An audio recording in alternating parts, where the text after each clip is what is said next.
Hello guys, welcome to my channel. Today I'm going to be sharing with you guys 5 recipes I've recently made for me and my husband that I think turned out really delicious, and I can't wait to share them with you guys. Let's get into it. First things first, I'm going to sear my chicken thighs in my Dutch oven over a medium-high heat. We're not trying to cook our chicken thighs, we're just trying to get a nice sear on them before we put them into the oven.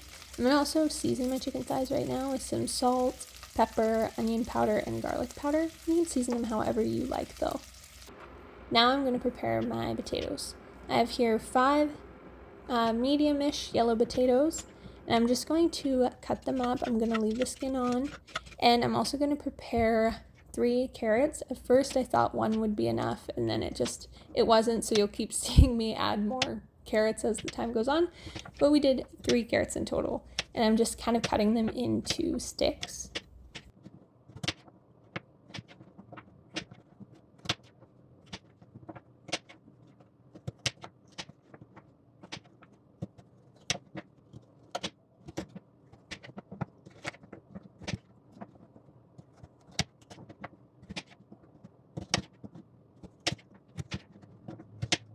Now that our carrots and potatoes are prepared, we're going to put those into our Dutch oven with our chicken thighs.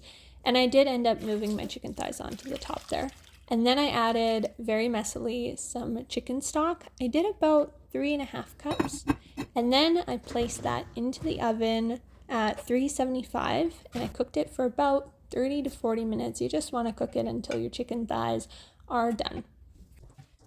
Now I'm going to remove my chicken thighs, my potatoes, and my carrots from our stock because we're going to turn this into a chicken gravy. And for this you can use about 3 to 6 tablespoons of cornstarch depending on how thick you want it. Cook it over medium heat till you get your desired thickness. And there you have it, a delicious chicken thighs and gravy. Paired this with a side salad along with those potatoes and carrots. Next recipe I'm going to be sharing with you guys is a classic and super easy meatloaf. You will need for this recipe a pound of ground beef, 1 small onion, 2 tablespoons of ketchup, 1 tablespoon of Italian seasoning, 1 egg, 2 cloves of garlic, and 1/4 cup of breadcrumbs. To my ground beef, I'm going to add my minced garlic, which I kind of measured with my heart there. Also going to add my onions, which I had diced and frozen prior, so also kind of measured with my heart, hoping for about 1 small onion.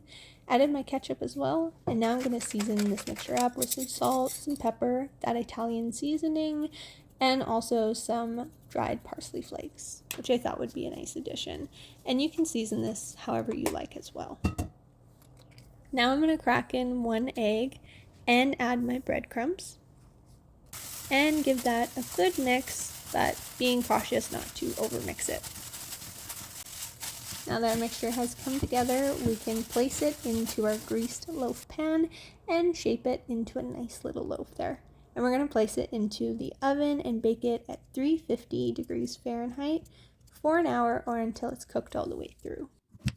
Now I'm peeling and dicing some potatoes to put on to boil for some mashed potatoes, which I think are the perfect pairing for a meatloaf.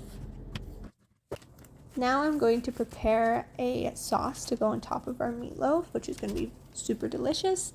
I'm going to start with 3 tablespoons of brown sugar, and then add 5 tablespoons of ketchup, and then 3 tablespoons of barbecue sauce. I'm using the Bullseye barbecue sauce, which is my favorite kind.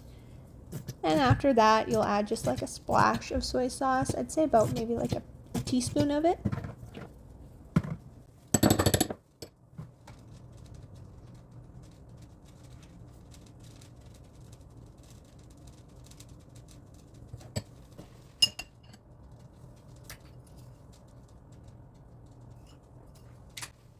Now you want to give that sauce a good mix. And after our meatloaf has been cooking for, I'd say about maybe 50 minutes, we're going to apply that sauce to the top of the meatloaf, spread it around, and put it back into the oven for the last like 10-15 minutes of cook time. Now I'm going to finish up my mashed potatoes with about a tablespoon or 2 of margarine, a good splash of milk, as well as some spices. I'm going to add salt, pepper, onion powder, and garlic powder, which is just my go-to combo of spices. And then you want to just mash it up good, and if you want a creamier consistency, you can add more milk or butter. It's all up to you, however you like it.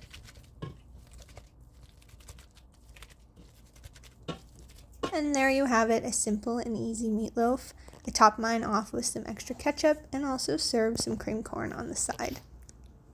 Now I'm going to share with you guys one of my absolute favorite casseroles, that being a chicken broccoli rice casserole.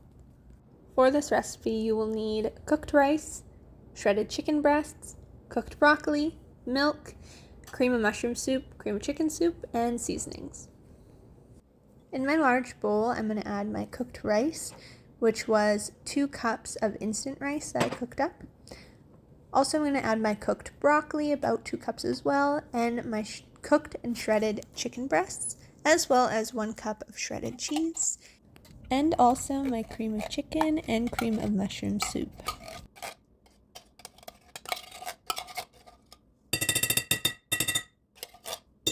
Now I'm going to season the mixture with some pepper, some salt, some onion powder, and some garlic powder, of course. And I'm also going to add that milk. I added about half of it at first because I wasn't sure if I'd need all of it, but I did end up using that full cup. So you can just go ahead and add it all and give it a really good mix.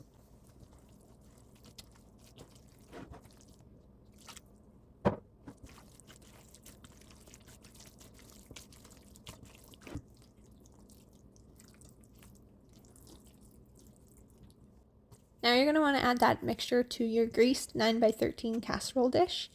And when you have it all in there, you can spread it all out, get it nice and even on top. And then we're going to add about half a cup more shredded cheese to the top. And it's going to be like super delicious once it bakes up and gets all kind of like crispy on top with the cheese. It's going to be so good. Now I'm going to bake this in a 350-degree oven for about 20 to 30 minutes, or until that cheese is nice and melted and the edges are kind of bubbling up and crispy. And I actually just served this by itself in a bowl topped with some ketchup, and it was super good. Now we're going to be making some delicious and easy breakfast bowls. For this you will need 5 large potatoes. I'm using russets. You can use yellow potatoes as well. Package of bacon, some baby spinach, some milk, cheese, eggs, and all of your spices. Now I'm going to peel and dice my potatoes and add those into just a bowl. And when that's all done, I'm going to rinse them off, make sure that they're nice and clean, and then dry that excess water off with a paper towel. Now I'm going to add about 1 to 2 tablespoons of oil to my potatoes and also my seasonings. So starting with some dried parsley flakes, adding some seasoning salt, and then some onion powder and garlic powder, of course. Now I'm going to give those potatoes a good mix. And if you want to add more seasoning, you can go right ahead. Don't be afraid of like over seasoning these potatoes. And then to a foil-lined and greased baking sheet, I'm going to place the potatoes and put them in the oven for about 40 to 50 minutes at 375 degrees, or until they're nice and crispy. Now to another foil-lined cookie sheet, I'm going to place my package of bacon and put that in the oven as well, also at 375 degrees, of course. And you'll bake that bacon for about maybe 20 to 25 minutes. It kind of just depends on how crispy you like your bacon. Now I'm preparing my eggs. I cracked in 6 eggs to my bowl and added in a good splash of milk, as well as some cheese and also a good handful of some spinach. And then I'm just seasoning it up with, of course, salt, pepper, onion powder, and garlic powder. And giving that a nice mix until everything's combined. Now we're going to prepare a sauce to go on top of our potatoes and eggs and bacon and all that good stuff. I'm going to start with about a half a teaspoon of some minced garlic, and then like a 1/4 teaspoon of sriracha, and also 3 tablespoons of ketchup, followed by a tablespoons of yellow mustard and also 3 tablespoons of mayonnaise. You can also add a little bit more sriracha if you like things spicy. I have a very low spice tolerance, so I just put in a very small amount. And I'm also going to, of course, season this mixture as well with onion and garlic powder and give that a mix, and your sauce is complete. And here's our bacon straight out of the oven. You'll want to, of course, put it onto a plate with some paper towel. Make sure to get that grease off of there. And in the meantime, I'm cooking up my scrambled eggs over just low, medium heat.